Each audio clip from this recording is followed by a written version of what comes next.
Hey everybody, and welcome back to my channel. For today's video, I want to talk to you guys and do a little bit of a vlog style on my pregnancy updates and everything like that. I am almost 32 weeks pregnant in a couple days. It's crazy. This baby is coming in the beginning of March. So let's just talk about a couple things such as my birth plan, if we're planning on having another baby down the road, and just how I'm feeling lately and stuff like that, everything in between. So I'm just going to cover everything on this pregnancy. So let's get right into the video. So I thought I would show you guys my baby bump. So this is me currently at 32 weeks almost. I am pretty big of a belly.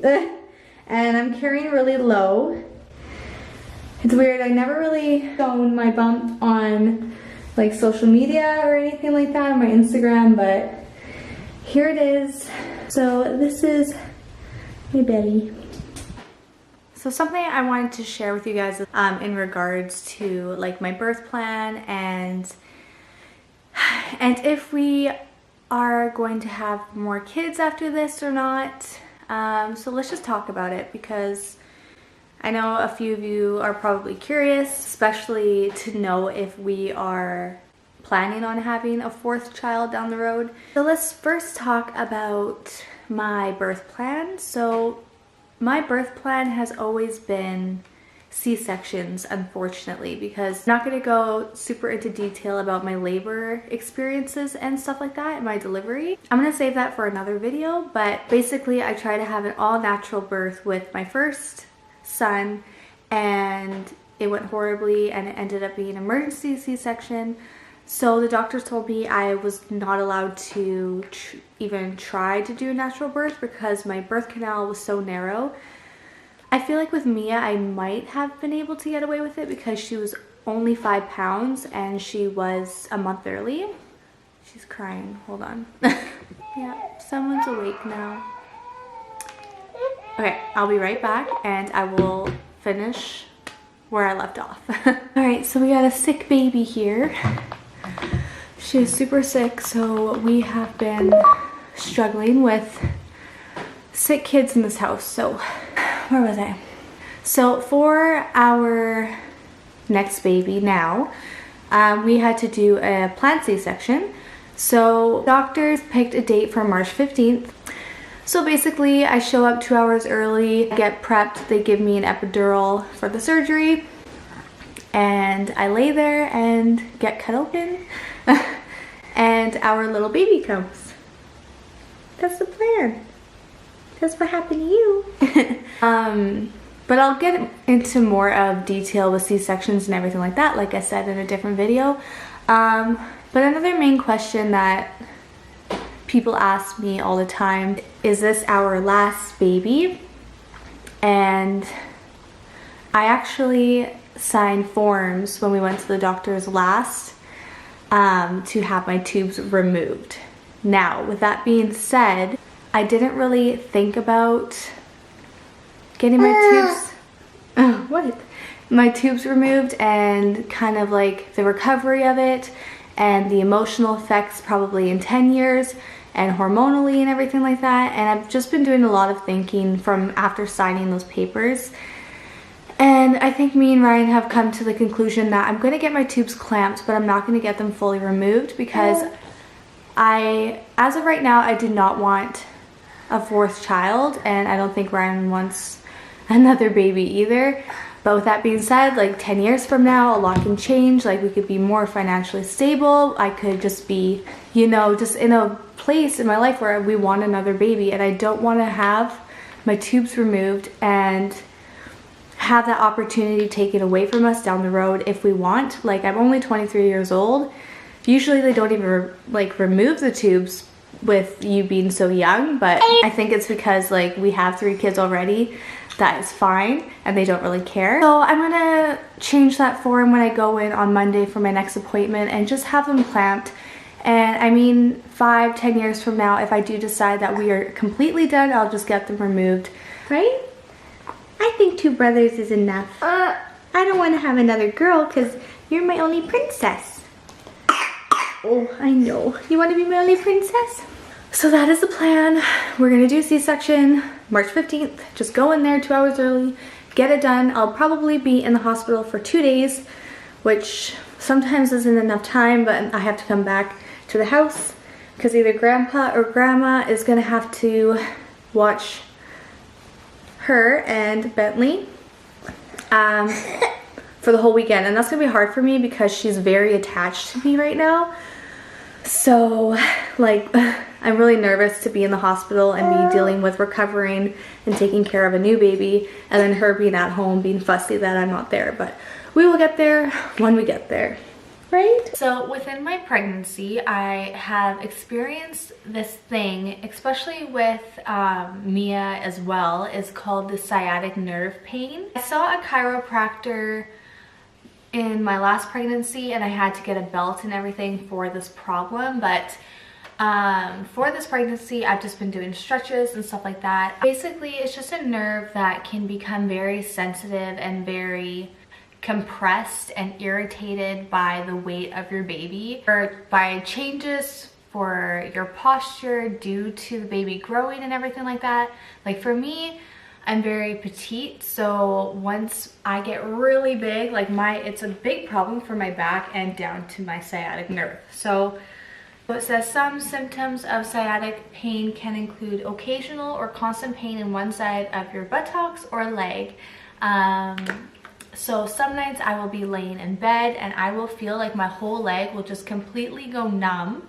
Sometimes I'll be walking or carrying Mia and then it's just like this instant pain and it like takes my breath away. So how I've been coping with this and how I've been relieving the pain is by doing some stretches, which I'm going to show you guys in a minute. I've been taking a lot of baths, probably 2 to 3 baths a day sometimes. Just warm baths, not super hot baths. And then I will get out of the bath, I'll put a heating pad on my back and I will put that on super hot. So this is just some of my stretches I do to relieve my sciatic nerve pain.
To talk about is my hormones and just my emotions going into the 3rd trimester. I feel like this pregnancy with being pregnant with a boy, I feel much more at ease, more calmer. I feel like when you're pregnant with girls, you can get super, super emotional. And I feel like with Mia, that was me. I feel like I was a mess with her.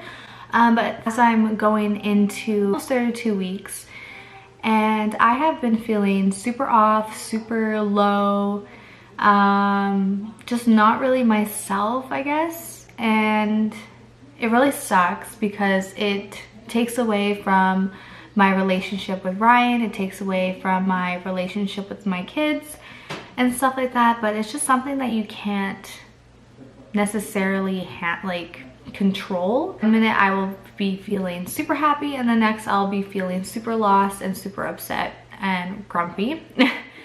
So I mean, this is all pretty obvious stuff within pregnancy, but this is just how I'm feeling lately. I feel like one minute I have like my life together and I'm feeling like so inspired and I'm feeling so good, and then the next minute I'm just a mess. So that is a little update of how I'm feeling right now, and I hope that postpartum, I don't get postpartum depression or anything like that. But only time will tell, and I will continue reading my happy books and meditating and doing things that I enjoy to keep me happy outside of the chaos and everything going on. So that is just a little emotional pregnancy update for you guys. So what I eat in the day, make sure in this pregnancy that I make sure I eat a really good breakfast and a really good dinner. I'm pretty bad with lunch, but I will always make sure that I have a banana, or I will make myself a smoothie or a sandwich or stuff like that. So in the mornings I usually make eggs and hash browns and sausages and toast and stuff. Yeah. On days where I'm lazy, I will make myself some yogurt with fruit, or I will make smoothies. For dinner, I will make pastas, I will make just normal dinner stuff. That's basically what I eat in this pregnancy. For cravings, I have craved sushi. So something that I have been craving with my pregnancy has been either sushi or pho. With that being said though, with sushi, I only really crave yam rolls and that's it. No raw fish or anything like that, so don't worry. But I do love yam rolls. So yeah.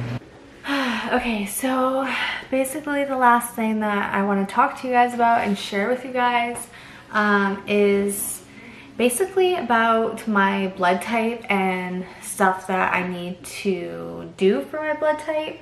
So right now, like tomorrow morning, I have to go get blood work, normal blood work, and then I have to go to the pharmacy and pick up a shot called the Rogam shot, and I actually have to bring the shot back to my doctor for him to inject in me. So basically I'm Rh negative blood type, and most people are normal people are positive. So it says here, so Rh incompatibility happens when an expecting mom is Rh negative and her baby is Rh positive. If your baby's blood comes into contact with yours during pregnancy or delivery, your body can build antibodies against the Rh factor, which can lead to complications. So I have to get a couple of these throughout my pregnancy, and they hurt.